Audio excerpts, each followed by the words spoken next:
Hi guys, it's been a while. Um, Lately I've been watching a lot of movies, and it is my favorite time of the year to be a movie fan because it's the Oscars, and I love the Oscars. All right, and I'll tell you why. But let me get these nominations up on the screen so I can see what Wait, okay, didn't even know that. Okay, so yeah, the Oscar nominations came out a couple of days ago, and I just okay. So to me, this is how I look at the Oscars, right? Because a lot of people, I think, look at the Oscars as they are the actual measure of a film's like quality. Like if a movie wins an Oscar, then it automatically means it's better than all the rest of them in the category. The best picture winner is the automatically the best movie of the year, and that's not what the Oscars are. Like if you look at it that way, then you gotta just retire, retire. Like have some thoughts for a second. Like for one, I think I always look at the Oscars as a like celebration of film first. Like I absolutely adore the medium, and the Oscars is a celebration of all the movies, short films, documentaries, performances, hardworking people that gave us cinema that year. They all come together to celebrate their work. That is how I look at it. That's how I look at it first, as a celebration of the movies. And yeah, like that's what I can always like get behind that. And I try and watch all the like nominated films. Secondly, I love seeing people get rewarded for their work. Even if I didn't want that film to win, even if I thought that performance was better, still seeing people get handed their flowers for their hard work, I love it. It warms my heart. When they're on that stage giving that speech, thanking their mother, thanking like saying how hard they worked, and like this is like everything that they dreamed of. Like you must imagine even yourself. Think for yourself. You must imagine yourself on that stage and think, oh, the the speech that you would give if you was on that stage being awarded an Oscar. You I know in the shower you must. I can't be alone on this. Like I always think about this. Like if I was being awarded an Oscar, the speech I would say, I know the first person I'd thank is my mom and my sister. Um, but I would just like I think I'd be a mess. I don't know how they do it. Like obviously I know they probably prepare something, but still, I don't know how they do it. But yeah, I love it. I love watching people get their flowers. I love the celebration of cinema, and that's how I look at the Oscars first. Then I look at it as a measure of the film's quality because yes, there are definitely Oscar-worthy films. We can all agree that there are some films that are better than others. Again, it is opinion based, but like there are you know what I mean. So yeah, when the Best Picture nominees come out, is Carnage. People start like crying and saying that movie didn't deserve it. That movie should have been there, and blah, blah, all that. Like, let's just be calm for a second, and let me go through the films that have been nominated this year. And why I was surprised is because I'm seeing The Secret Agent as the first one, and I've never heard of that film before. So there you go. Like, The Secret Agent, I've not heard of that film, but I will be watching it so I can complete my best picture list. But we've got Secret Agent, Marty Supreme, F1, Frankenstein, One Battle After Another, Bugonia, if that's how you pronounce it, Train Dreams, Sinners, Hamnet, Sentimental Value. Now, looking at this, I can already see it is a much, much better nominee list than last year. A massive upgrade. Because to me, last year I didn't even watch last year's because I didn't. The films I simply did not connect with the films, and that like I still think like I have nothing against. Like I still think those people are worthy of getting recognition for their talent because I can appreciate art I appreciate that it's art and people like hard people were working on it, even if it didn't connect with me. That's just how I see it. All right. But this year, thankfully, the film's connected with me, so I'll be watching this year, and it's that easy. It's that easy. Like, because the film's connected with me, I'll be watching it. I don't think that the films last year should not have been nominated. It just clearly wasn't for me. But this year is. You've just got to wait for your year. And this year was my year. I'm actually catching up with the nominees now, but from the ones I've seen, I've also made a list. Let me put my letterbox in the description, because yeah, I write reviews for everything that I watch. Um, for the sick movies that I've seen so far, in sixth place I've got Sinners.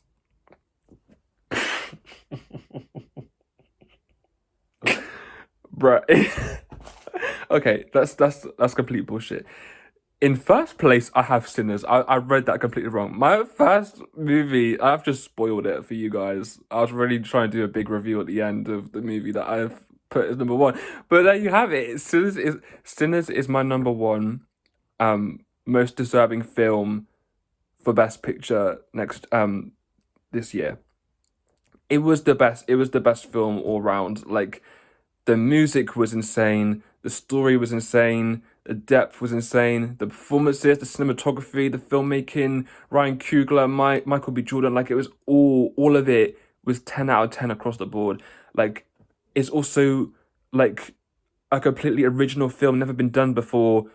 Like we've seen vampires, but never done in a way that Ryan Coogler did it. And it's just a phenomenal film. I went to see it. I think I saw it 4 times in the cinema. Yeah, 4 times. There's no other film this year that I watched more than once. And the last movie that I went to see that many times, it may have been Spider-Man No Way Home. May have been that film. I saw it 4 times. Like I was so obsessed. Like the soundtrack, the score had been on repeat.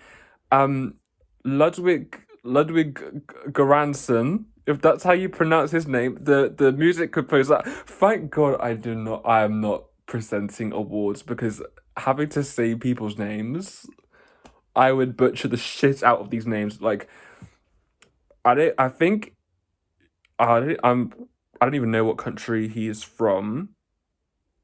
I'm gonna say like somewhere like Eastern European country. He's a music composer. He's done for a lot of things. He did the main theme for Mandalorian. He's worked with Christopher Nolan on the Odyssey.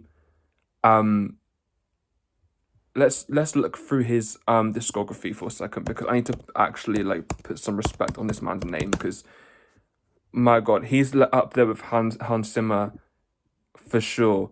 Yeah, he's done Sinners, Oppenheimer, Black Panther, Tenet, Wakanda Forever, the Creed films, Mandalorian, Fruitvale Station. Like this man, like if you don't know, get to know.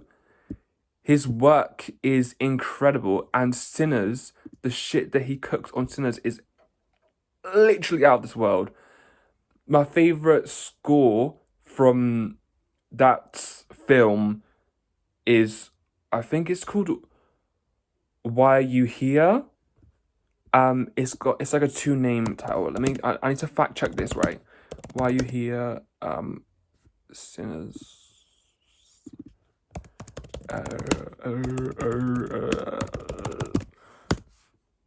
Why Are You Here Before the Sun Went Down? Yeah, that score is kind of like the main theme I want to say for the movie because you hear the same kind of motives all throughout the film, but in like different ways. Like this is a subtle melody that you'll hear in this track, and it's used multiple times, and it is so good. And it's also in 3/4 day, but it kind of elevates it at the end. Oh my God, it's just such hearing it in the cinema. I remember the scene where it played for the first time. I was like, yes, that was the moment. It's like the halfway point of the film as well when it starts to play, and like you gotta know that the tone of the film's shifted, and it's just like, ah, the film is fire. Like the film is so fire. Like I love it. Sinners is like Oh my god, and it's a horror film as well.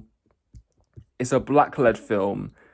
Like the for it getting 16 nominations, which is the most out of any film ever, by the way, for it to be a black-led film and a horror film, like it's literally like so many like things it's breaking through with this film. Like Ryan Coogler should be so proud for what he's done. He's such a humble man, but like he truly should be so proud for what he's done. And I really hope it wins Best Picture because it is most deserving in my eyes. So there you go, Sinners as number one. I may as well go the other way now, not start from the last one. Second and third are kind of interlinked because I can't. They're both so good. It's Marty Supreme and One Battle After Another. Um, I watched them both for the first time in the same day, and I was actually exhausted after because they are such intense, unhinged films that don't give you a second to breathe.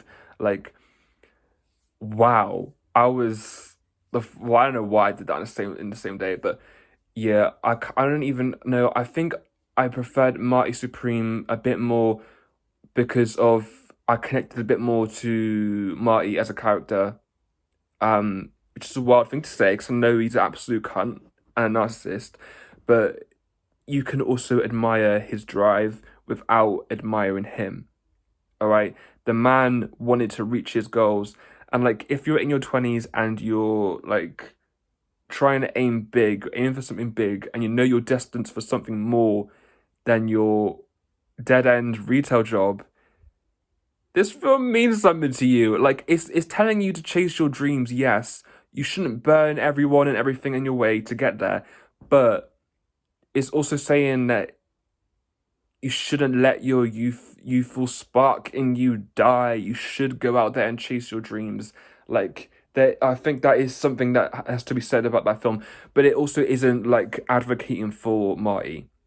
Marty is a bad person and he makes bad decisions and he does terrible things. It's not advocating for him, but just because he doesn't get punished at the end of the film, not really. I'm not talking spoilers. Let me turn it down. No, it's meant to be a spoiler-free talk about these films, by the way. So yeah, just because he may not face immense consequences for his actions at the end, it still doesn't mean he's advocating for what he did, right? So yeah, you can admire his drive, admire his passion, all right, which I do. One Battle After Another, again, is incredible. Like dissecting America, it's probably like the most political one on there and the most relevant one to like today's times with ICE and all that. So it's a really relevant film, and I'm really surprised that like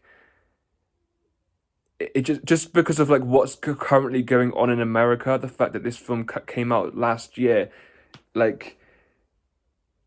Did they not what like did the government like not see these films like if Trump saw this film like hello, the play is about you, like can you not see like it's just wild to me.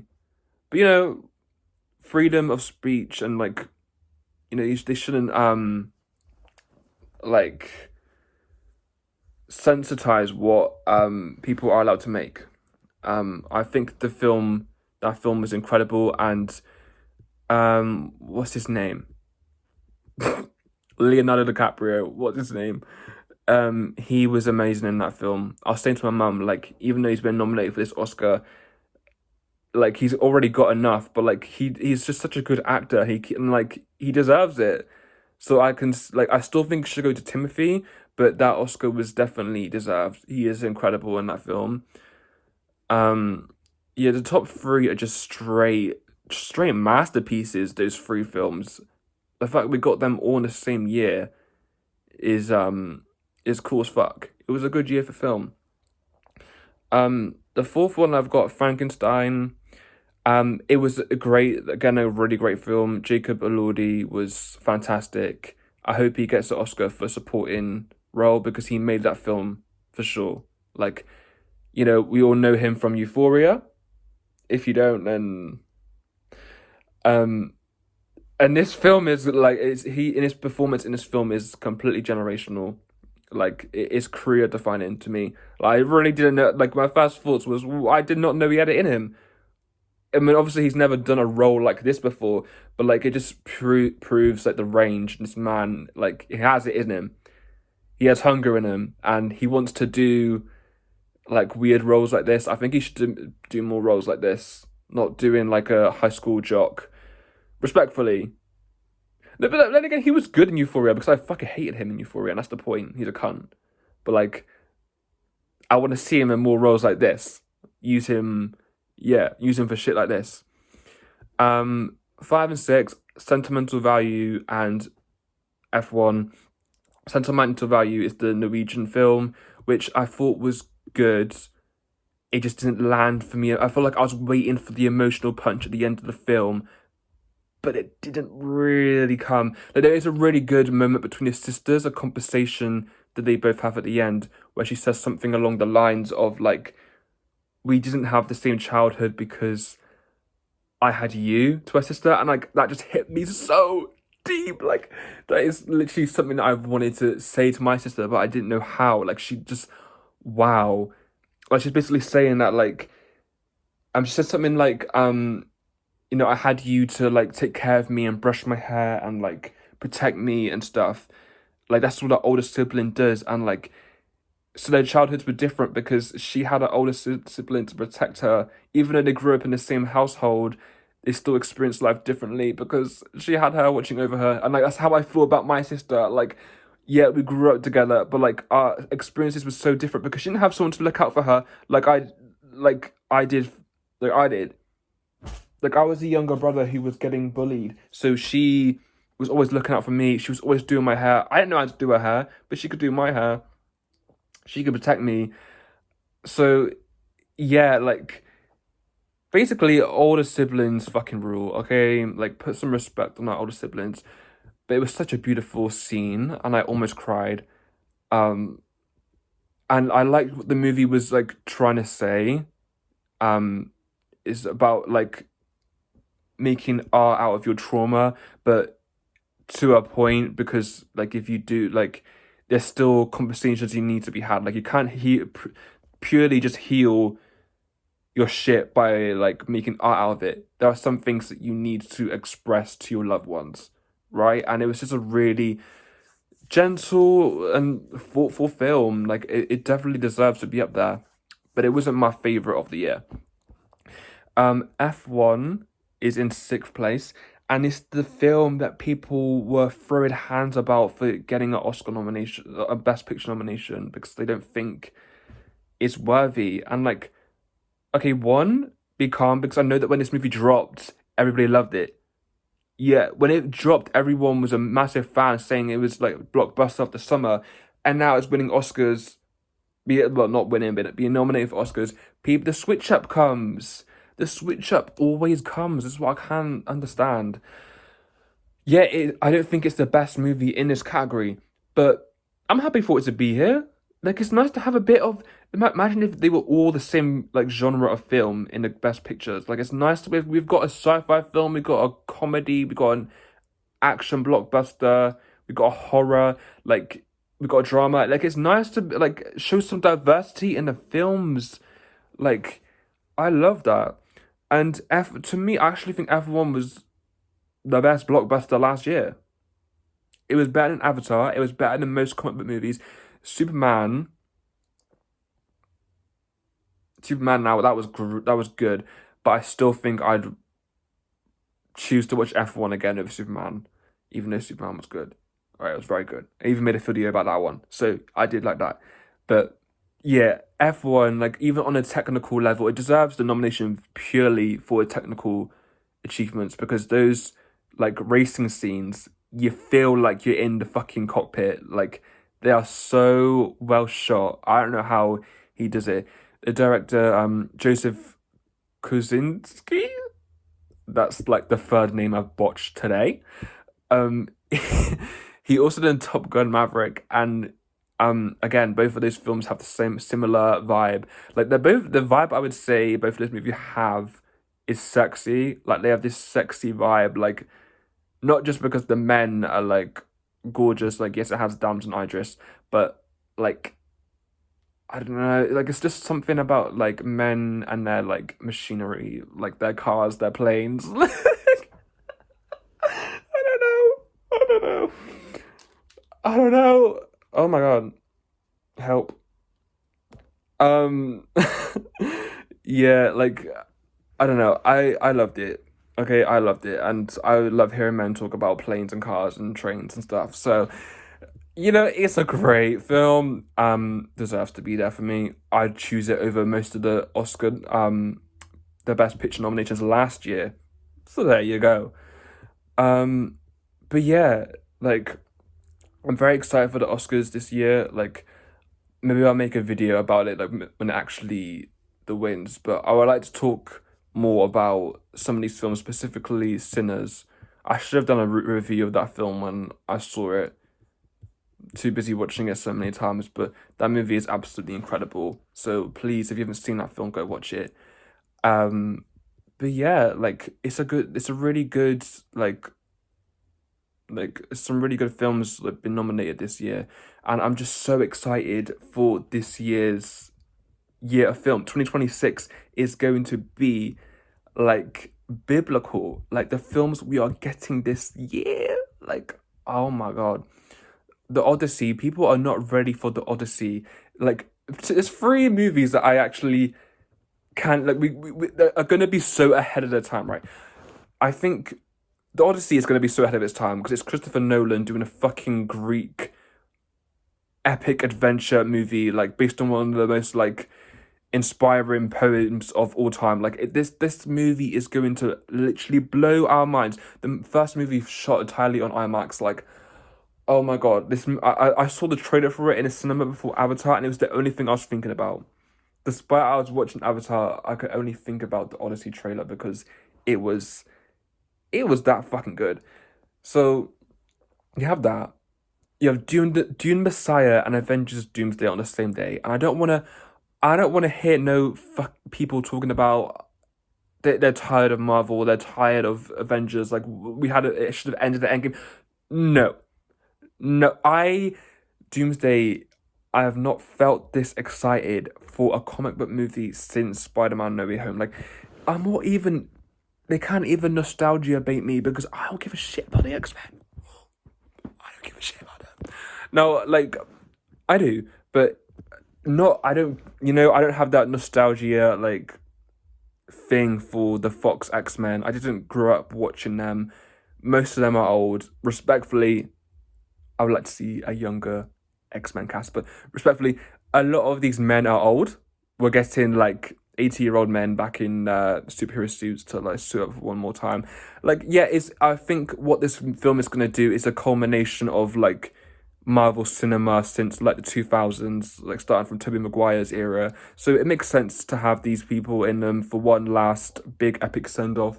But it's I'm more excited for this film because of the nostalgia or whatever. I truly think the multiverse story in this film is just gonna come together so well with Doctor Doom. Like it seems like I just have faith in the Russo brothers. I just have faith in them. I think they know what they're doing. They've done this many times and they've not let me down once. And with what people are saying about this film, it's gonna be Infinity War on crack. Like that's what I want. Infinity War on crack. Like a film just that it just blows my mind. All right, it's alright to want that. So yeah, the characters I'm most excited to see in that film. I'm hoping Scarlet Witch returns. I'm hoping she does, but I don't know what's going on with her. Um, I'm excited to see the Fantastic Four interact with the Avengers. Like the Fantastic Four, the X-Men, the Avengers all interacting with each other. Like, can you not see the visual?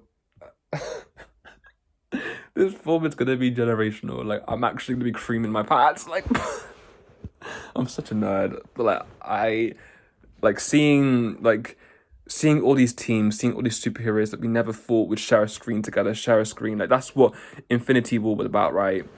And the Russos just handle it so well. And like, I'm really excited to see Doctor Doom as well. Like, I want to see.